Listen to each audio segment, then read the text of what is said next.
शान्तो न समाहिता न शान्तो मानसो वापि प्रज्ञानेन माप्नुयात्।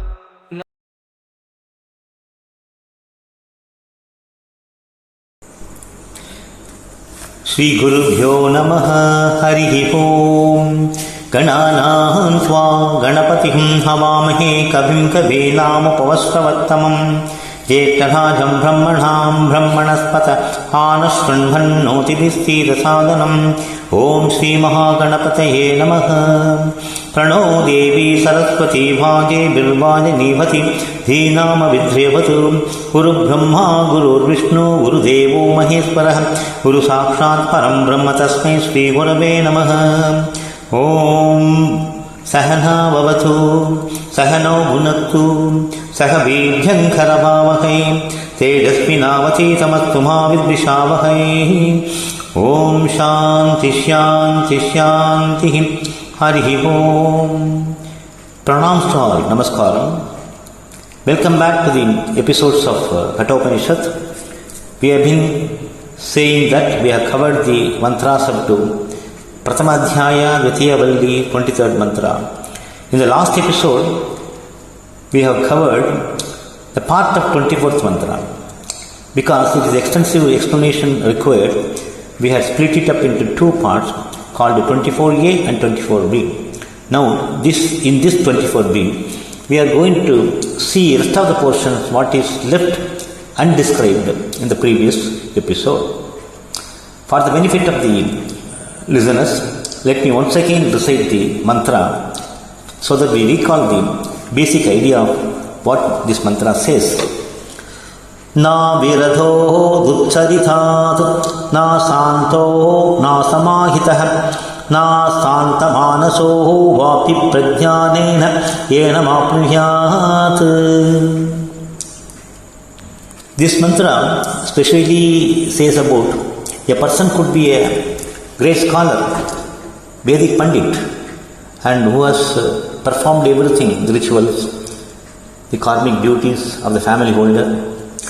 But if he is not having the approved habits, good habits, that will not land him into the mumukshutva. Instead, he will experience something different and contrary to what is mumukshva. Now, we have seen all the types of the papa and what are the aids for the ekagra chitta in the last episode. Now, we will proceed further. Mumukshu must never ever attempt to have a glance on the fruits of the yoga, the siddhis.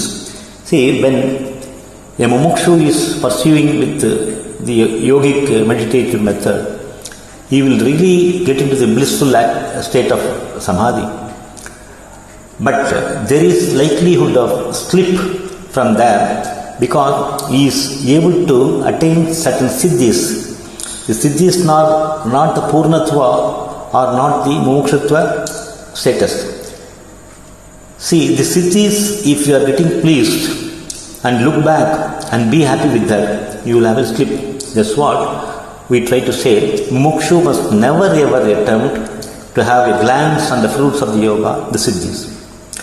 The mantra insists on the necessity of one being a clean person with a clean habit and with a control over the indriyas and the mind that paves way for one-pointedness of the mind and focus towards the Atma Vicharam alone, and it would find the fruits of mumukshutvam, jnanatvam and anubodhitvam as a desired and attempted result. He is able to attain the Atman that is specified by the prajnana. So what we try to grasp from this, I will just once again give a revision of topic. The person could be a scholar, a person could be a Vedic Pandit, a person could be a Jigyasu, the person who is having aspirations to attain the mokshitva or the moksha or get liberated from the samsara, he wants to give a particular attention to use this particular janma to get the mumukshutva. He could have all these things in him well built, but if the character is not suited to what is prescribed in the Vedas and the scriptures, it will be a great failure. See, there is a saying, if health is lost, something is lost. If character is lost, everything is lost.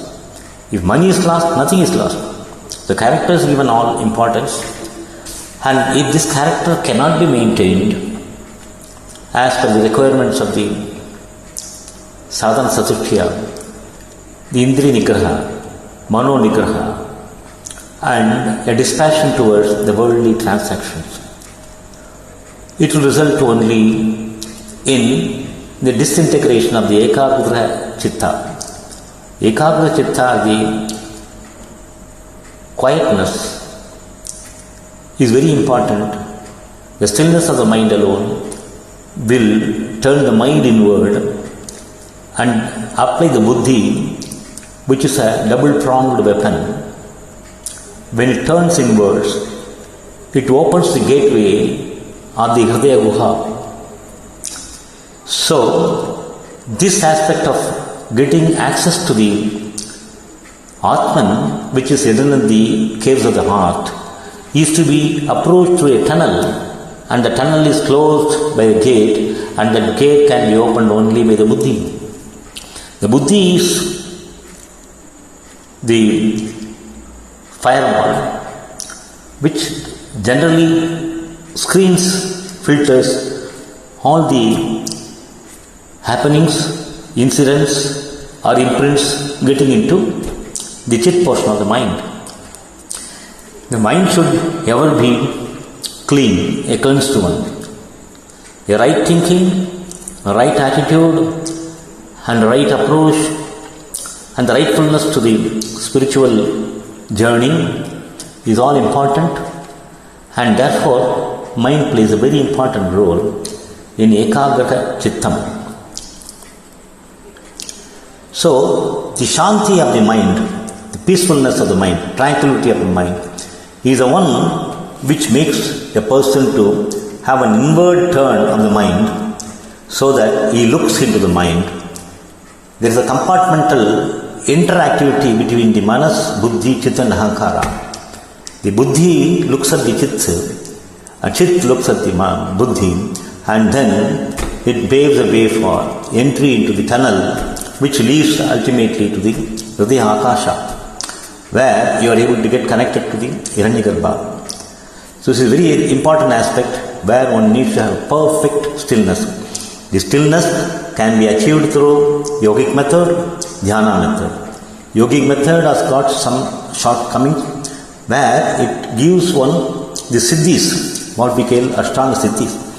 The yoga siddhis are there. That yoga siddhis will please the person, rather tempting him to terminate the journey. That should not happen.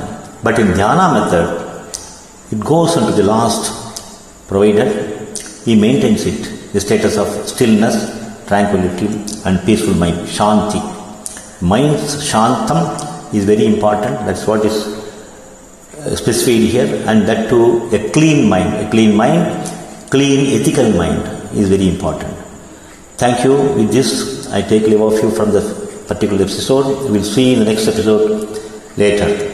Om Purnamada Purnamidham Purnat Purnamudashyate Purnasya Purnamadaya Purnamevavasishyate. Om Shanti Shanti Shanti Asatoma Sadghamaya Tamasoma Jyotirghamaya Mrityorma Amritam Gamaya. Om Shanti Shanti Shanti. Harihi Om.